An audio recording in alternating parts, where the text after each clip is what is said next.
So, and I kept saying that things like, don't count me out, don't count me out. So, I mean, great shooters like, you know, Abner. And my dad and Abner, yeah. Abner was like 335 or something. So he was a 236, oh, I think. Yeah. And my dad was 230. Yeah. And for Val to not make finals, that's just, it's been a while. Yeah. It's been a while since your dad hasn't been in finals. So it's, the level of competition was so high up there. Yeah. And for people to be able to shoot in that win on the second day, right? Oh, man. Was crazy. To knock out top 3 guys, you know, it tells you a lot. I mean, it did a total flip-flop. Yeah. That second day. Yeah. And I think a lot of things people don't talk about is the bench that you get is so important, because there's berms on 2 sides, and there's advantages of like, you know, when people who were sitting in the middle, they were getting pushed back and forth, but the guys who were on the berm, they didn't well, when they're feel protected, much. yeah. Like sometimes that really comes into play. Sometimes it's pretty even playing field. Other times, not so much. You know, the wind can roll over and miss the first guy on the berm. It can also tumble and throw your pellets everywhere. Like it's luck of the draw on a lot of this. So there's a lot of things that come together that have to come together to be able to win a competition or to do well in a competition. You know, you got to have a really good shooting rifle that you trust and you know it's going to go where you want it to go.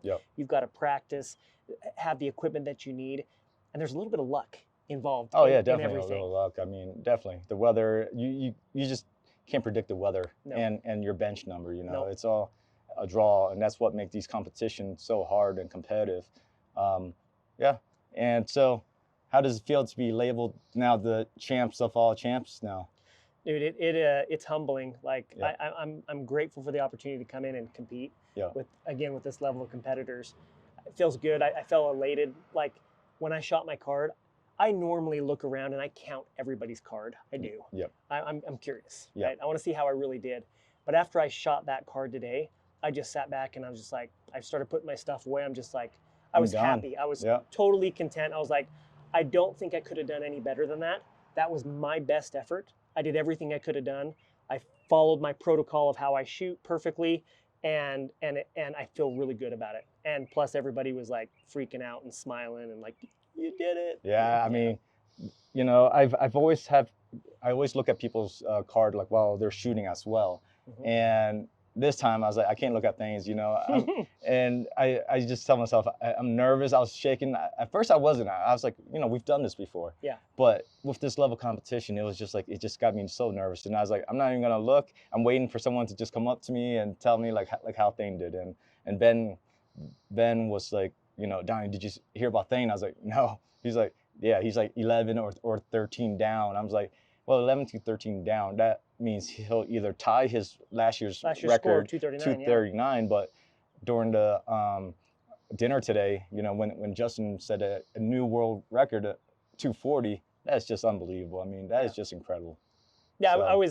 I was blown away by it, because when you finish, you know you shot a good card. And I look at it and I'm like, okay, I could be 10 to 12 down. That's kind of what I counted. And I was banking on the 238, bringing down a couple of points. But then I'm hearing rumors from everybody talking, oh, Keith shot a 235, and then Tim Gillingham, he got like a 236, and I'm like, okay, well, my number could come down, theirs could go up. I was like, it's anybody's game still. Everybody was pretty confident that I had won already. I mean, there was a lot of interviews and people coming by, but I didn't know for sure. I felt good, but I didn't know. And there was other guys who, like, by all the chatters were happening, some guys didn't finish and they had really good cards, so you didn't even know for sure until like the end.